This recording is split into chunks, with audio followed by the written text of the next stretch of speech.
नमस्कार दोस्तों, पराग Parikh flexi cap fund का जो लेटेस्ट फैक्ट शीट वो मैं आप लोगों के साथ कंपेयर करूंगा। पिछले मंथ का जो फैक्ट शीट था यानी पोर्टफोलियो था, उसमें यूएस स्टॉक कितना प्रतिशत है, पोर्टफोलियो में कुछ चेंजेस हुआ है कि नहीं, वो डिस्कस करेंगे।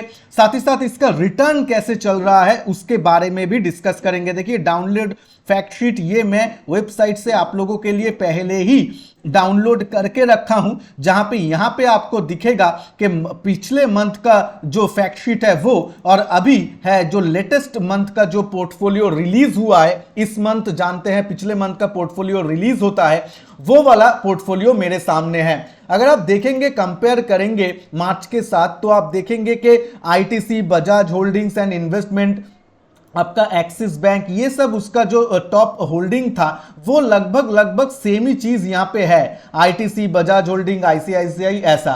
लेकिन फंड का साइज अगर देखेंगे तो आप देखेंगे कि यहां पे अभी जो एयूएम साइज चल रहा है वो 21,900 के आसपास चल रहा है। एवरेज एयूएम साइज 22,000 चल रहा है। वही पिछले महीना वो देखिए एवरेज था 20,000, और आपका जो जो एयूएम साइज था एज ऑफ लास्ट मंथ का लास्ट में वो था 21,000 करोड़ का। तो लगभग मैं अगर बोलूं तो लगभग एयूएम साइज लगभग सेम ही है, थोड़ा सा बड़ा है, ठीक है, मतलब ठीक ठाक है। एक मंथ में ऐसे ही चेंज होता है। लेकिन अगर आप एक पूरा पोर्टफोलियो सेम है, जैसे कि आईईएक्स, सेंट्रल डिपॉजिटरी सर्विसेज, उसका अगर परसेंटेज भी देखेंगे तो सिमिलर परसेंटेज एलोकेशन आपको यहां पे भी दिखेगा। हाँ, थोड़ा बहुत 0.1 0.2% ऐसा कुछ डिफरेंस है, वो ज्यादा नहीं है। लेकिन जो मेन एक चीज है, आप देखेंगे यहां पे जो चीज मेन मुझे देखा कि इस बार ये नया जो पोर्टफोलियो है उसमें महाराष्ट्र स्कूटर्स ये भी आपका पोर्टफोलियो में दिखाई दिया है। हाँ, हालांकि बहुत ही कम है, 0.09, लेकिन वो आपका पहले यहां पे नहीं था। ठीक है, वो पहले यहां पे नहीं था, तो ये एक चेंज मुझे दिखाई दिया। और लगभग टॉप 5 टॉप 10 जो होल्डिंग्स है वो लगभग आपको मैं दिखा रहा हूं सेम ही है। Hero MotoCorp, HCL technologies, ITC, Bajaj holdings, ये सेम चीज है। ठीक है, अब तो आप सिप्ला, आपका यहां पे सन फार्मा जो उसका फार्मास्यूटिकल सेक्टर है, लगभग सेम है जो उसका पिछले महीने का था। लेकिन मेन है कि यूएस का जो पोर्टफोलियो है उसमें क्या चेंज हुआ है। पिछले महीना यूएस में जो स्टॉक है उसमें देखिए 29% यानी 30% के आसपास यूएस स्टॉक में एलोकेशन था, और इंडियन मार्केट में 65% एलोकेशन था। अब देखते हैं यहां पे क्या हुआ, यही इंटरेस्टिंग है। देखिए यहां पे 66% डोमेस्टिक होल्डिंग्स तो है, लेकिन यूएस का जो होल्डिंग है वो घट के 25% हो गया है, 26% के आसपास। यानी जो नया इनफ्लोज आ रहा है वो, जैसे कि फंड बताया था, और आप जानते हैं कि रूल भी है सेबी द्वारा, आरबीआई द्वारा, कि अभी डोमेस्टिक फंड में ही वहां पे ज्यादा निवेश हो रहा है। लेकिन बाद बाकी कहां गया, 66 तो पहले भी था, डोमेस्टिक में 65 के आसपास, ये कम हुआ है। तो कैश में देखिए ज्यादा हुआ है, ये cash and cash equivalent including, मतलब टीआरई पे ये सब जो है कैश इक्विवेलेंस, डेप्ट आप बोल सकते हैं, वहां पे 7% एलोकेशन हुआ है। जहां पे यहां पे पिछले महीना अगर देखेंगे तो 4.85 था।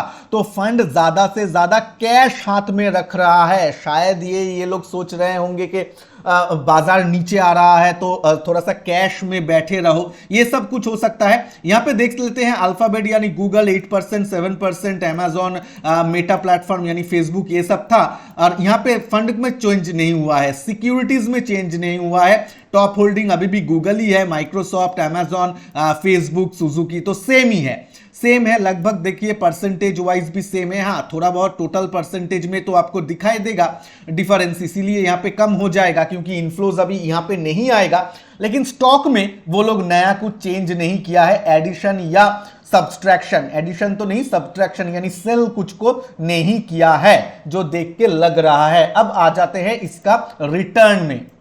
रिटर्न में कहां पे देखेंगे, अगर उसका परफॉर्मेंस में आएंगे तो आप देख पाएंगे Parag Parikh flexi cap one of the best performing fund है फ्लेक्सी कैप फंड में, ये आप जानते हैं। देखिए 5 साल और 7 साल में अभी भी कैटेगरी में नंबर 1 रैंकिंग है इसका, 16 से 17% 7 साल में ये दे रहा है, बहुत ही अच्छा है। लेकिन देखिए मार्केट जैसे जैसे नीचे आ रहा है, जैसे कि देखिए आपका फ्लेक्सी कैप कैटेगरी भी -8% रिटर्न दिया है, ये भी -10% YTD रिटर्न दिया है। और अगर आप टॉप से देखेंगे निफ्टी का गिरावट, वो भी 12 से लेके 13% निफ्टी भी गिरावट दे चुका है।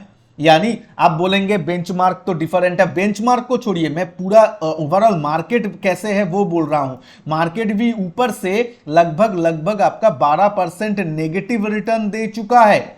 अगर आप 18,600 को टॉप मानते हैं निफ्टी में, तो उस हिसाब से देखेंगे तो वो मतलब बाजार जैसे गिर रहा है वो भी ऐसे ही गिर रहा है। मतलब ये 10% देके हमें चौंक जाना नहीं है, सभी फंड का ही, पूरा बाजार का ही यही हाल है, ठीक है। 6 महीने में अगर देखेंगे वही 11% का आसपास आपको नेगेटिव दिखाई देगा, जो आपका एवरेज रिटर्न से उसके आसपास ही है। और जो BSE 500 जो ओवरऑल मार्केट है, 500 मतलब ओवरऑल जो मार्केट है उसको देखिए, उसको उसके हिसाब से ही है, मतलब आपका 19-20 ऐसा कुछ आप दिखाई देगा 6 मंथ में। एक दिन या एक वीक के बेसिस पे कुछ एनालिसिस मत कीजिएगा, इतना शॉर्ट टर्म में कोई एनालिसिस नहीं होता है। एटलीस्ट 1 साल का व्यू तो देखना ही है, 1 साल का रिटर्न, उसमें भी अगर देखेंगे अभी भी फिलहाल के लिए वो ठीक ठाक परफॉर्म कर रहा है। 3 साल 5 साल और 7 साल में ये अभी भी इंडस्ट्री लीडर ही है फ्लेक्सी कैप कैटेगरी में। तो अभी अगर देखेंगे, हाँ पूरा बाजार नीचे आ रहा है, ये फंड भी नीचे आ रहा है, सही है, जानता हूं, लेकिन ये भी सही है कि ये फंड आउट परफॉर्मर है। अभी भी फंड चेंज करने का उतना जरूरत नहीं है, 1-2 क्वार्टर अगर मैं होता, ऑफ कोर्स ये कोई फिनेंशियल एडवाइस नहीं है, अगर मैं होता तो 1-2 क्वार्टर और देखता। अच्छा फंड है, SIP के जरिए हम लोगों को निवेश जरूर करना चाहिए। लमसम इस मार्केट में मत कीजिए, और नीचे आए तो टॉपअप वगैरह कर सकते हैं, लेकिन एक साथ में जाके पूरा लमसम कर दिए 1 लाख 5 लाख रुपए का, ऐसा हम लोगों को अवॉइड करना चाहिए।